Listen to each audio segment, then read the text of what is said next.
할렐루야. 네, 이 새벽에 나오신 여러분들 환영하고 축복합니다. 주일을 준비하는 복된 토요일입니다. 오늘도 우리 예수님과 동행하는 은혜 하루가 되시기를 바랍니다. 가나안 땅을 하나님께서 이스라엘 백성에게 주셨고, 그리고 그 땅을 그들이 정복하고 원주민을 내어 쫓고 거기에 제사장의 나라를 세우기를 우리 하나님은 원하셨습니다. 하나님이 이 가나안 원주민들을 진멸하고 그들을 하나도 거기에 거주하지 못하도록 내어 쫓고 또 그들을 진멸하라는 그 의미는 무엇일까요? 하나님은 땅에 대한 욕심이 많으신 분 아니에요.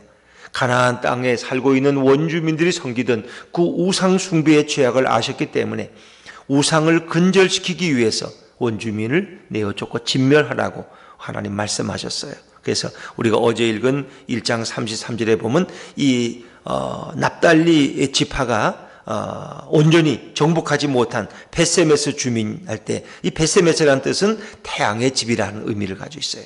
또 베다낫 주민이라고 그러는데 베다낫이라는 말은 여신의 집이다 그랬어요. 그것은 하나의 도시로서의 성격보다는 우상 숭배의 소굴이 되어 있다는 것입니다. 바로 그곳을 허물고 내어 쫓고 진멸해서 정말 하나님만을 섬기는 아름다운 땅으로 그 땅을 깨끗게 하라는 것입니다. 거기서 이스라엘 백성들이 나라를 건설하고 하나님의 백성으로서의 삶을 살 때 정말 하나님이 영광을 받으실 수 있는 거예요. 그런데 그들은 어쩐 이유에서인지 게으름인지 안주인지 두려움인지 공포인지 그들은 거기서 멈춰버렸어요. 그래서 각 지파는 자기들이 차지할 땅을 온전히 정복하지를 못했다. 그게 미완성이었어요. 그 더구나 우상 숭배의 터전들을 그대로 용납했다는 것입니다. 이것이 이스라엘이 그 후에 역사 속에 쇠퇴해가고 망해가는 하나님을 떠나가는 가장 큰 이유가 되는 것입니다. 자, 이제 여호와의 사자가 오늘 이스라엘 백성에게 나타나서 뭐라고 말씀하셨을까? 자, 1절 말씀을 한번 읽어봅니다. 1절입니다. 2장 1절 시작. 여호와의 사자가 길갈에서부터 복임으로 올라와 말하되 내가 너희를 애굽에서 올라오게 하여 내가 너희의 조상들에게 맹세한 땅으로 들어가게 하였으며 또 내가 이르기를 내가 너희와 함께한 언약을 영원히 어기지 아니하리니. 오늘 2장 1절에 말씀하신 찾아오신 분은 여호와의 사자예요. 여호와의 사자는 요즘 사사기 13장에 보면 누구를 찾아갔어요? 삼손의 부모 마노아 부부를 찾아가서 말씀하신 분이 바로 여호와의 사자 혹은 하나님의 사자라고 표현되어 있지 않습니까? 근데 그 여호와의 사자가 길갈에서부터 복임이라는 곳으로 와서 이스라엘 백성에게 말했어요. 내가 너희를 애굽에서 올라오게 했다. 누가 이스라엘 백성을 애굽 땅에서 이끌어내셨나? 하나님이 하신 거예요. 그럼 여호와의 사자가 곧 하나님이라. 내가 그렇게 했다는 거예요. 내가 너희의 조상들에게 맹세한 땅으로 들어가게 하였으며 그 맹세한 땅이 가나안 땅이에요.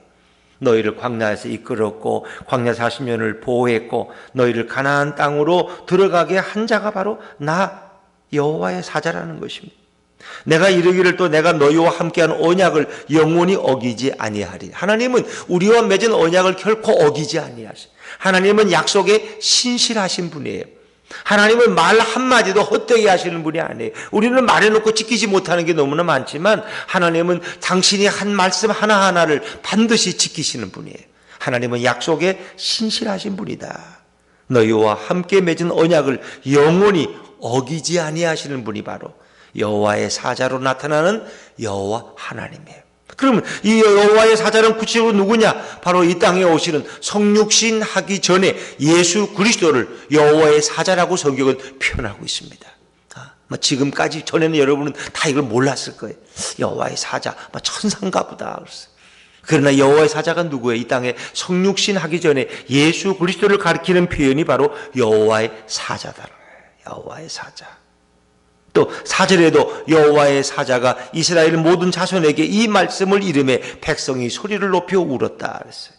바로 이분이 예수 그리스도예요. 이분이 바로 아브라함을 찾아가셨고 아브라함의 부인 하갈을 위로하셨고 마노아 부부를 찾아가서 아들을 낳을 것을 예고해 주셨고 기드온을 찾아가셔서 이제 기드온을 이스라엘의 사사로 세우신 분이 바로 우리 예수님이셨어요.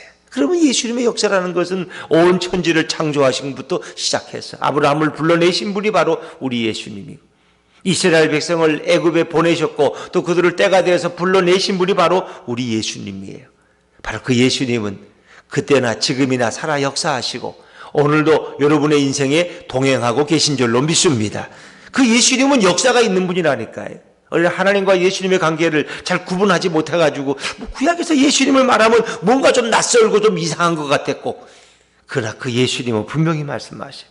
내가 너희를 애굽에서 올라오게 한 자다. 내가 너희를 가나안 땅에 들어가게 했고 내가 너희와 언약을 맺은 자가 바로 여호와의 사자, 곧 그가 여호와 하나님이요 제2격인 예수 그리스도 성자 하나님이라고 말씀하고 있습니다. 그 여호와의 사자께서는, 하나님께서는 뭐라고 말씀하셨어요? 자, 2절 말씀, 2절입니다. 2절 시작. 너희는 이 땅의 주민과 언약을 맺지 말며 그들의 제단들을 헐라하였거늘 너희가 내 목소리를 듣지 아니하였으니 어찌하여 그리하였느냐. 여호와의 사자가 이제 그들을 꾸짖는 거예요. 내가 분명히 너희와 언약을 맺으면서 너희는 가나안 땅에 들어가면 그들의 우상 제단들을 다 헐어버리라고 했단 말이에요. 너희는 그렇게 안 했다는 거예요. 너희는 내 목소리를 듣지 아니했다는 거예요. 그리고 그 주민들과 언약을 맺지만, 그 들어가자마자 기브온 거민과 언약을 맺잖아요. 평화조약을. 왜? 속아서 그들이 멀리서 온 것처럼 위장을 하고 왔더니 빵을 따뜻한 빵을 가져왔는데 지금 곰팡이가 난 걸 보라고 우리가 몇 날 며칠을 걸어왔는지 모른다고. 근데 바로 옆 동네 사람들이 그들과 언약을 맺으면 안 되는데 여호수아도 주의하지 못했고 또 그들도 마찬가지예요. 그렇게 해서 시작한 것이 결국 첫 단초가 잘못 끼었는데 그들이 결국 우상 숭배의 터전들을 그대로 용납하고 말았다는 거예요. 하나님의 목소리를 듣지 아니했어요. 그래서 하나님께서 놀라운 책망을 하시면서 그들에게 징계하시는데 그 징계의 내용이 뭐예요? 3절 말씀, 3절입니다. 시작. 그러므로 내가 또 말하기를 내가 그들을 너희 앞에서 쫓아내지 아니하리니 그들이 너희 옆구리에 가시가 될 것이며 그들의 신들이 너희에게 올무가 되리라 하였노라. 결국 그들이, 가나안 원주민들이 너희가 쫓아내지 아니하고 진멸하지 아니한 그 원주민들이 너희 옆구리에 가시가 될 것이다. 가시가 자꾸 옆을 찌르면 여러분 잠잘 수 있어요? 평안이 없죠. 그들의 신들이 너희에게 올무가 된다는 건 뭐예요?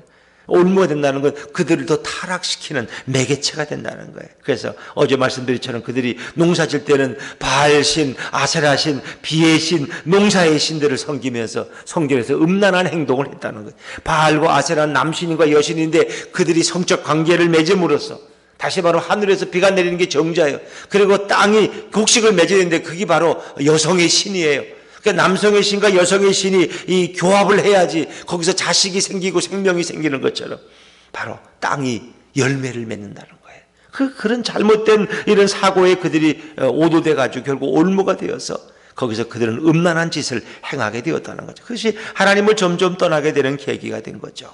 그랬더니 이제 이스라엘이 조금 깨닫는 것 같아.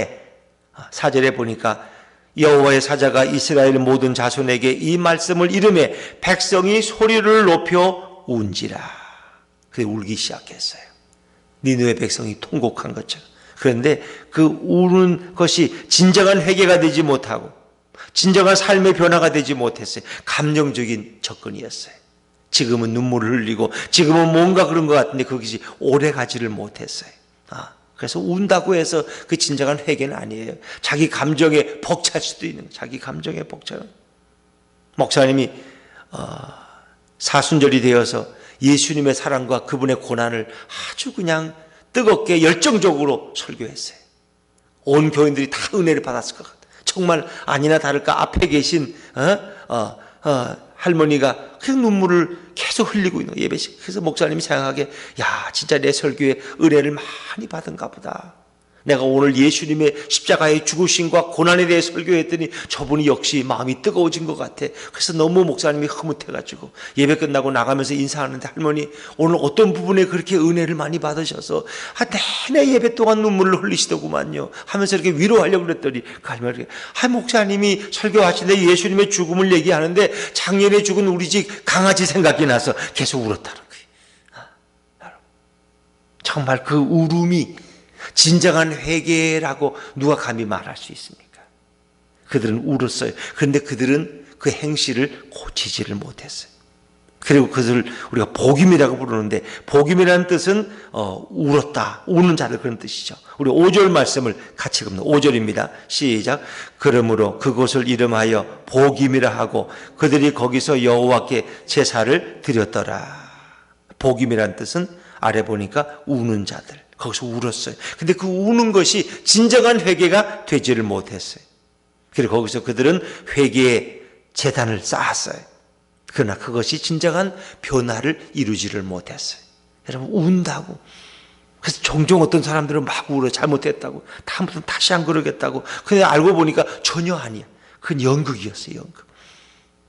그때는 뭔 생각이 들어서 울었지만 그것이 진정한 그의 진실함을 증명하지를 못했다는 거예요. 자, 오늘 이스라엘 백성이 왜 이렇게 하나님을 떠나고 우상을 숭배하고 결국은 가나안 땅에 이 모든 잘못된 관행들을 그대로 용납했을까? 그 이유를 그 다음 성경은 설명해 주고 있어요. 적어도 그들이 여호수아가 살아가는 동안은 그렇게 하지 않았다는 거예요. 그리고 하나님이 행하신 그 놀라운 기적들을 목도한 자들은 그래도 하나님을 섬기는데 열심을 냈다는 거예요. 자, 우리 7절 말씀, 7절입니다. 7절 시작. 백성이 여호수아가 사는 날 동안과 여호수아 뒤에 생존한 장로들 곧 여호와께서 이스라엘을 위하여 행하신 모든 큰 일을 본 자들이 사는 날 동안에 여호와를 섬겼더라. 모든 큰 일을, 큰 일이라는 건 뭐예요? 하나님이 행하신 놀라운 기적과 이사들을 목도한 사람들은 여호와를 섬겼어요. 적어도 여호와가 사는 날 동안에 그와 함께 했던 그 이스라엘의 지도자들이 있었고, 또 그 하나님이 행하신 이 모든 일들을 목도한 자들이 살아있는 동안, 여호수아와 함께한 그 지도자들, 장로들이 생존해 있는 동안에는 적어도 이스라엘 백성이 여호와를 떠나지 아니했고 여호와를 섬겼어요. 섬기다는 것은 예배했다는 거예요. 예배했다는 거예요. 하나님 앞에 온전히 예배했어요. 적어도 그 기간 동안은. 근데 문제는 8절에 여호와의 종 눈의 아들 여호수아가 110세에 죽고 나서 문제가 생겨요. 여호수아마저 죽고 모세마저 죽고 여호수아마저 죽은 후에 어떤 변화가 일어났어요? 10절이 마지막인데 10절 말씀 같이 읽죠. 시작. 그 세대 사람도 다 그 조상들에게로 돌아갔고 그 후에 일어나 다른 세대는 여호와를 알지 못하며 여호와께서 이스라엘을 위하여 행하신 일도 알지 못하였더라. 이게 문제예요. 그 세대, 우리가 한 세대라는 것은 보통 30년, 40년을 한 세대라 그래요. 왜? 보통 내가 성장해서 자식을 낳았고 가정을 이룰 수 있는 게 한 세대예요. 한 세대. 그리고 100년이면은 보통 3세대가 살아갈 수 있어요. 할아버지와 아버지 세대, 손자 세대가 같이 이렇게 밥상에 머물러 있다면 그것이 바로 한 100년 안에 이루어질 수 있는 일이에요. 한 세대. 심하면 빨리 결혼하면 4세대도 함께 할 수 있어요. 4세대도. 손자의 손자가 또 있을 수 있죠. 그렇죠? 그런데 오늘 그 여호수아가 살아있는 세대, 그리고 여호수아와 함께 했던 사람들, 그리고 하나님이 행하신 모든 기적과 이사들을 목도한 자들이 사는 날 동안에는 이스라엘 백성이 여호와를 섬겼는데 결국 그 후에 일어난 다른 세대는 다른 세대, 지금의 젊은 세대, 적어도 지금 20대, 30대, 40대, 아마 50대가 된 하여튼 지금 뭔가 우리나라로 말하면 지금 한국에 기독교가 들어온 것이 이제 한 130년쯤 된다고 보세요. 그러면 적어도 한 기독교의 역사 속에 한 4세대, 많으면 5세대까지도 갈 수 있어요. 그런데 적어도 처음 기독교를 접한 세대는 고난 속에서 기독교를 알게 되었어요. 그들은 핍박을 받으면서, 며느리들은 시어머니 눈치를 보면서, 때로는 남편들에게 매를 맞으면서 새벽기도 나오고 예배드리고 헌금하고 그렇게 했어요. 그리고 자식들을 정말 눈물로 키우려고 애썼던 세대가 첫 번째, 두 번째 세대예요. 그들에게는 일제 억압이라는 고난의 시대를 지났고 6.25를 경험했고 배부르고 굶주린 시기를 지났어요. 그들은 기도하지 않으면 하루를 지낼 수가 없었고 새벽 제단을 쌓지 않으면 주님과 별거한 것 같아서 견딜 수가 없었어요. 그때는 심야 기도회도 했고 밤 10시부터 모여가지고 새벽 4시, 5시까지 밤새도록 기도하던 일들이 그때는 교회 유행이었어요. 그렇게 기도하던 세대가 있었어요. 그리고 집에 와서 1시간쯤 쪽잠 자고 또 그리고 뭐예요? 또 아침에서 가족들 학교 출근 보내고 학교 보내고 그렇게 살아갔던 세대가 우리 첫 세대. 그러나 그 세대가 이제 다 사라져버리고 지금의 젊은 30대 40대 세대는 이제 하나님의 역사를 몰라. 뭐 저도 그렇지만은 6.25라는 그런 뼈 아픈 것도 모르고 그렇게 가난하게 살지도 아니했어. 그래서 예전에는 먹을 게 없어서 이렇게 뭐 나무 뿌리 파먹었다 그러면 왜 바보같이 나무 뿌리를 파먹어? 라면 끓여 먹으면 되는데 요즘 아이들은 집에 라면이 있으니까. 그때는 정말 쌀이 없고 보리쌀도 구하기 어려운 보릿고개가 있지 않습니까? 그런 걸 경험한 세대와 지금의 풍요로운 세대는 전혀 다르다는 것입니다. 그래서 그들은 하나님을 알지 못해요. 이스라엘을 위해서 하나님이 역사 속에 행하신 일도 그들은 전혀 알지를 못했어요. 이게 문제가 되는 거예요. 알지 못하니까 하나님을 모르니까 결국 우상을 섬기게 되고 하나님은 전설의 고향에 나오는 수염난 할아버지 쯤으로 알고 지금 바알 신과 아세라시를 섬겨야지 복을 받고 사업이 잘 되고 땅값도 오르고 뭐 하여튼 뭔가 잘 된다는 뭔가 이렇게 좀 주식값도 오르고 뭔가 이런 잘못된 생각이 그들이 빠져있는 세대.